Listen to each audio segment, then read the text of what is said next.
সাগরের তীরে বসে দাউদ আলাইহিস সালাম জাবুর কিতাব তেলাওয়াত করতেন। ওনার কণ্ঠের সুরের ঝংকার এত মধুর ছিল। সাগরের মাছগুলো প্রতি শনিবারে উনি আকাবা উপসাগরের পাশে যখন জাবুরের কিতাব তেলাওয়াত করতেন, সাগরের মাছগুলো সাগর রেখে দিয়ে ডাঙায় চলে আসতো।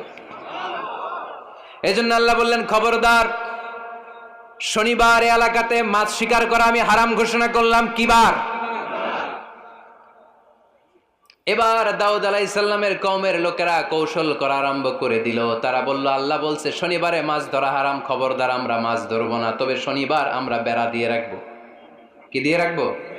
জাল দিয়ে বেড়ে দিয়ে রাখবো। শনিবারে ধরবো না, রবিবারে যাই ধরবো। খবরদার, শনিবারে ধরবি না, শনিবারে হারাম। হারাম করছে কে? তো মাছগুলো যখন তেলাওয়াত করতে আসতো, এরা জাল দিয়ে বেড়ে দিয়ে রাখতো চারদিকে। শনিবারে ধরতো না, কারণ হারাম। কারণ কি? বেড়ে দিয়ে রাখতো, রবিবারে যেয়ে ধরতো। আল্লাহ কি এটা বুঝাইছে? আল্লাহ বুঝাইছে শনিবারে যত মাছগুলো এসেছে এগুলোর